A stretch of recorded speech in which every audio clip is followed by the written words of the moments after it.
Hoy hablaremos de Lilian Ayling, una inmigrante de Europa del Este en Estados Unidos, que en los años 20 intentó regresar a pie a su tierra natal. Su viaje comienza en la Gran Manzana en Nueva York y se desconoce si cruzó con éxito el estrecho de Bering hacia Rusia. Esta es su historia. Comencemos. Su viaje de regreso a casa nos da el dato de su primera aparición oficial, el 10 de septiembre de 1927, cuando fue procesada en Hazleton, tal vez tratando de procurar algo de comer. Es imposible encontrar detalles anteriores a esa fecha, como la de su nacimiento, inmigración y cuál fue la fecha de su viaje inicial. Nuestra viajera tal vez nació en Rusia o Polonia en algún momento de los años 1900. Se cree que era judía por los estudios de nombres similares de la época y que emigró de Bielorrusia a través de Polonia en el año de 1920. La revista La Baviera en 1943 da a conocer que Lilian inicia su viaje de regreso por la soledad en la que vivía y la nostalgia que sentía. Siberia era su objetivo. Una vez allí, entre su propia gente, le sería fácil encontrar ayuda para llegar a Vladivostok, hacia sus queridas estepas. Lilian soñaba y casi podía escuchar la risa profunda de los campesinos en la plaza del mercado y el tintineo del baile y la música. La revista Coronet en 1949 dice que Lilian se adelanta en búsqueda de refugio para ella y su familia después de la Revolución Rusa y que decide regresar a casa cuando se entera que su familia estaba encarcelada. T. Greenfield, oficial retirado de la Real Policía Montada de Canadá, en 1973 en un periódico local de la ciudad de Vancouver da a conocer su versión, ya que él estuvo destinado en Hazleton en 1927, y dice que Lilian llegó de Dakota del Norte persiguiendo a su novio, también polaco, y que desapareció justo el día de la boda, que Lilian escuchó que su novio estaba en Telegraph Cliff. Lilian trabajaba en Nueva York, ahorraba cada centavo que ganaba. Iba por la compra de un pasaje en un barco a vapor. Lo que había ganado y ahorrado con tanto esfuerzo no le permitía comprar un pasaje y toma la decisión de regresar a pie a casa. Al tomar esta decisión, ella se vuelve una visitante asidua de la Biblioteca de Nueva York, donde estudió libros y mapas e hizo un boceto de lo que sería su viaje. Con $20 de la época en el bolsillo, la ropa que llevaba puesta, una pequeña mochila a la espalda, comienza su viaje de regreso a casa. Primero, pasa por Buffalo, luego cruza Canadá por las cataratas del Niágara en la víspera de Navidad de 1926. El funcionario de aduanas le hace preguntas de rutina a su entrada a Canadá. Ella expone que su último lugar de residencia fue Rochester, en Nueva York, que era católica, tenía 30 años y que nació en Polonia.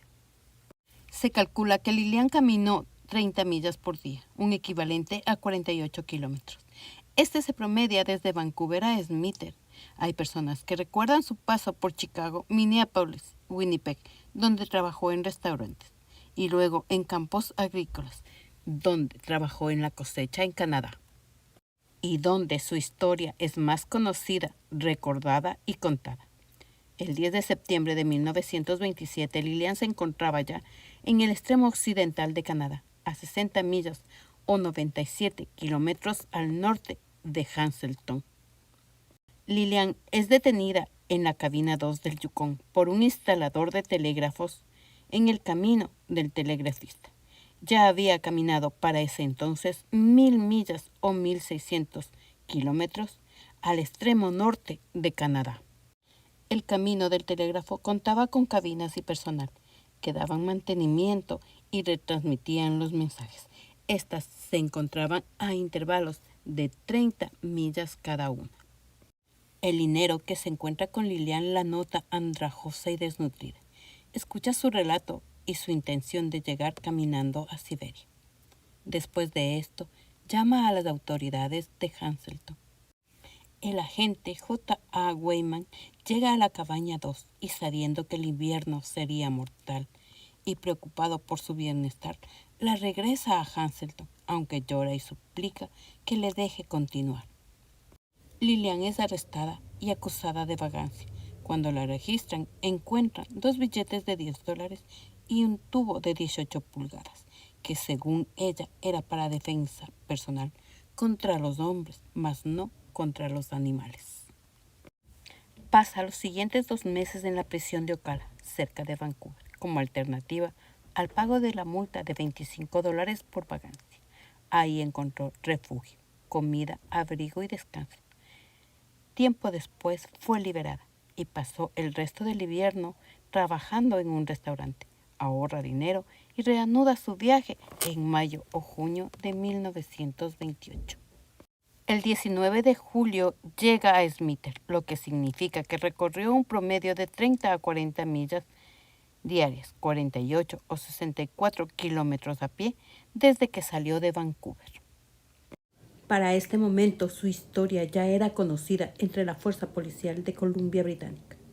El sargento Andy Farfán le pide que se presente en cada una de las cabañas a lo largo del camino del telégrafo como condición para continuar con su odisea. En cada cabaña recibió ropa, comida, abrigo y refugio, así como también le regalaron un perro de compañía llamado Bruno. Cuando llega a la cabaña número 8, el 12 de septiembre, los lineros le convencen de que se quede unos días y descanse, ya que se aproxima una fuerte nevada. Lillian llega a Whitehorse el 31 de agosto y el periódico local White Star habla de ella como una dama misteriosa. Por su naturaleza taciturna, fue vista nuevamente el 7 de septiembre al este de Tainca. Un hombre ofrece llevarla, pero ella se niega. Llega a Atin. Para este momento, Bruno, su perro, había muerto, posiblemente al ingerir veneno de alguna trampa para glotones. Pero ella lo lleva consigo desecado, como prometió cuando se lo regalaron. Quédate conmigo por siempre a mi lado. En octubre o noviembre de 1928, Lillian llega a Dawson City, en el Yukon, donde los lugareños ya conocían su historia y estaban esperando su llegada. Lillian caminó de Whitehorse a Dawson City en 39 días. Trabajó un invierno más en su largo camino y ahorra el dinero para comprar un viejo y destartalado barco, el cual repara poco a poco, y la primavera siguiente, 1929, lo hará navegar a lo largo del río Yukon hasta Alaska. Llega a la península de Sif, abandona el barco y camina hacia Nome. Sigue su largo caminar. Fue vista por última vez en Tellier, Alaska, cerca del punto más occidental de América del Norte en 1929, por un Inuit, y dijo, sacó algo parecido a un carro que contenía sus pocas posesiones. Encima descansaba una cosa extraña parecida al cuerpo de un perro blanco y negro. En el otoño de 1930, a 150 millas o 240 kilómetros al oeste de Nome, en la playa, hubo varios funcionarios interrogando a un grupo de 3 hombres inuit de las islas Diomede y a una mujer caucásica, todos parados cerca de un barco. Era Eileen, tal vez negociando su paso hacia el estrecho de Bering. Es en este momento donde se pierde su huella. No sabemos si llegó a casa. Lo que sí sabemos es que ella caminó 5.000 millas o 8.000 kilómetros para alcanzar su sueño. Su historia ha inspirado libros, una obra de teatro y películas como La ruta del telégrafo, La mujer que caminó hasta Rusia, Todo el camino a Rusia con amor, Lejos y Lillian. Y la ópera que lleva su nombre, Lillian Eileen, encargada por la Ópera de Vancouver. Comparación y datos extra. Carl McCann, un fotógrafo de la vida salvaje que quedó varado en la naturaleza de Alaska, finalmente se suicidó cuando quedó sin suministros en el año de 1981. Lars Monsen, un aventurero noruego y personalidad de la televisión, una vez viajó a pie en canoa y en trineo tirado por perros desde la costa este de Canadá hasta la costa oeste, lo que le tardó más de 2 años en completarse.